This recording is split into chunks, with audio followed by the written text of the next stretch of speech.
Hello, great people. Welcome back to Global Happenings. Today, we're so excited to have you again. The political climate in Nigeria is getting very tense as the youths are no more ready to align with the political ideology of the elders. Don't forget that some few days ago, the former governor of Enugu State, Nnamani, who is currently a senator, came out to speak against obedient, members. That's talking about Peter Obi, support or movement, and he said a lot of things that Enugu is strictly for PDP, and he made mention of a lot of issues. If you check our feed, you're going to see exactly what he said. But shockingly, a particular group of youths have come up to say it is Peter Obi, and they are going to queue behind him no matter what. And also in a related development, still on Peter Obi, one of the Nigerian social activists talking about Deji Adeyanju has made a serious statement about the issue of bigotry with Igbos as it has to do with their support for Peter Obi. We'll be looking at all of this in a jiffy. But before we do that, if you're not subscribed to the channel, please do well. Hit on the red subscribe button and also the bell icon so that you can get notification anytime we publish our videos. Now, according to the news, a coalition of diverse youths in Enugu State made up of different political party affiliations, has resolved to work, campaign, and vote for the presidential candidate of the Labour Party, Mr. Peter Obi, to actualize his presidential bid in the 2023 elections.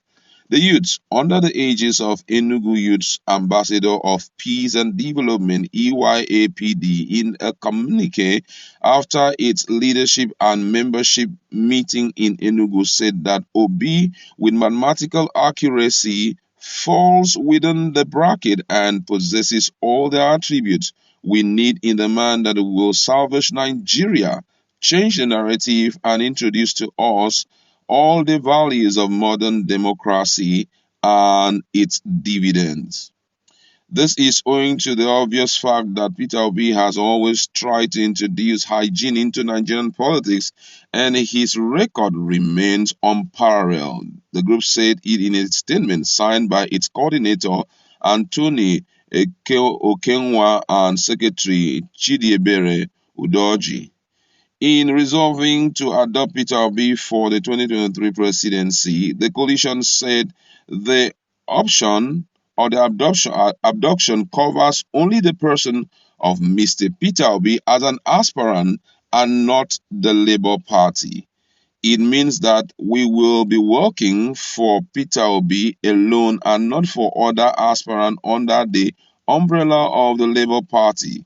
In taking this decision, we have determined to invest our quality time, energy, and other resources in ensuring that his aspiration, which is now our common project, turns true.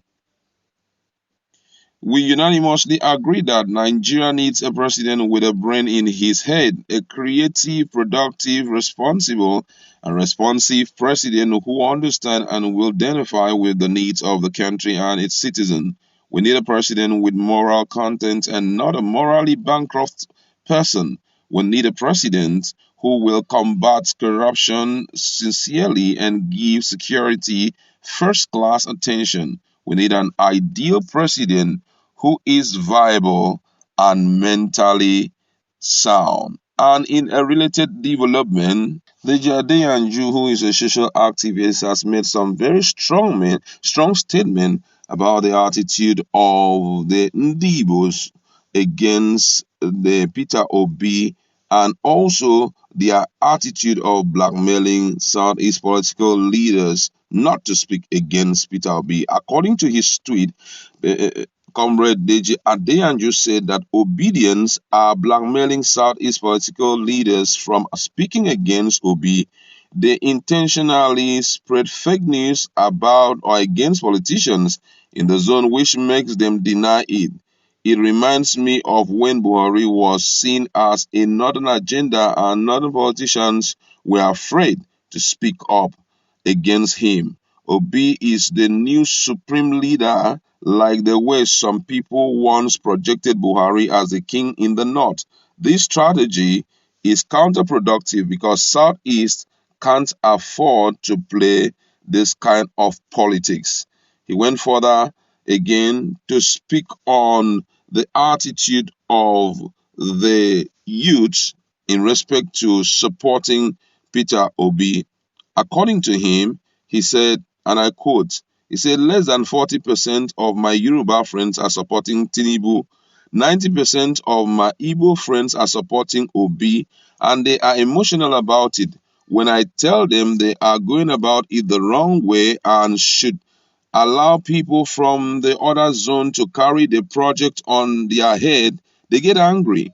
Only about 35% of my Hausa friends are supporting Atiku. He went further to say, I hope Tinubu makes Kiyamo Attorney General this time around after all the stress he is about to embark on and not some irrelevant minister like Buhari. All right, this is quite interesting. Right now, as I did say at the start, the political climate is really tense.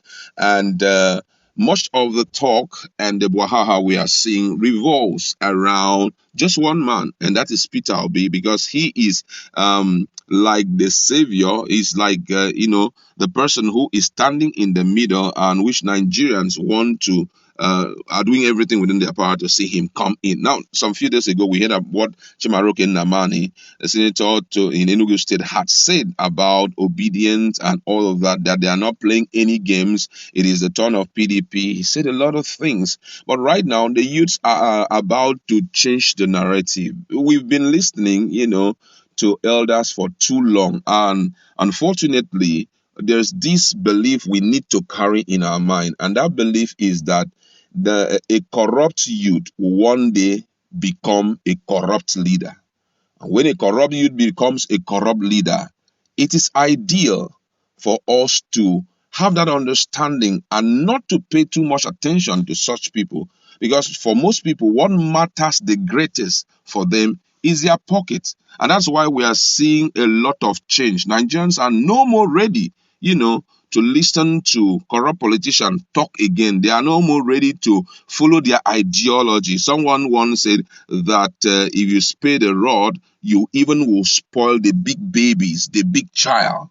And that's just it. We must not spare the rod on anybody. No need of saying spare the rod on the elders or on the big babies as they are being called now. It's a case of knowing the truth, going after the truth, because here we are talking about our future. Most of our leaders have already lived their life. And it's now our own opportunity to live our life, to live a visible and and provable evidence of a good life for our children to come and possess. Nigeria must not fail in our own time as youth.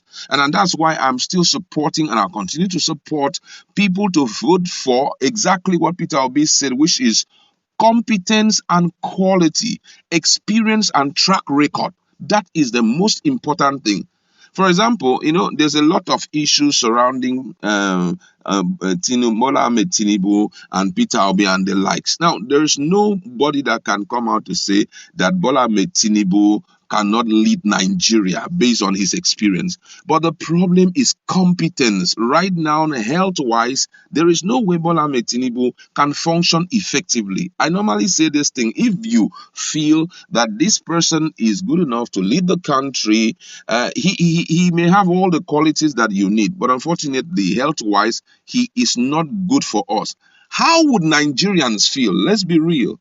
How would Nigerians feel that they call up our president to come and speak to United Nations and someone is escorting him by the hand to go and stand and speak? And someone will say, which country president is this? They said it is Nigeria's president. Say, when did they vote him in? He said they just voted him in some 2 months ago. That person will marvel. A country with 200 million people and they don't have anyone that can function effectively as a president? Someone who is being held? Someone who's stammer, who cannot stand for a long time? Haba, we need to help ourselves. Donald Duke, the former governor of Cross River, said something. How can you see someone that you know is not competent enough, but you say he must win election? It's unbelievable that people reason that way. To a point, someone say we are going to do a war, national campaign all around, and all it is our own. We must. This is not the time of our own. We are talking about the destiny of 200 million people, and we need someone to take us from where we are, which is like a miracle, to the mountaintop for Nigeria to be recognized once again. I stumbled on someone's write up, and the person was saying that he was shocked to hear that a Nigerian naira goes for one CFAs or so, you know. That before now he could still remember when he exchanged 300 naira for about 1,000 CFAs. But unfortunately, what we are seeing today is we are on equal pedestal. I mean, this is not how things ought to be, and that's why we need a rescuer. And with what the youths have decided to do, not listening to anybody but to take their destiny by their hand, I believe it will save us a great deal of trouble in the future. That's what we would like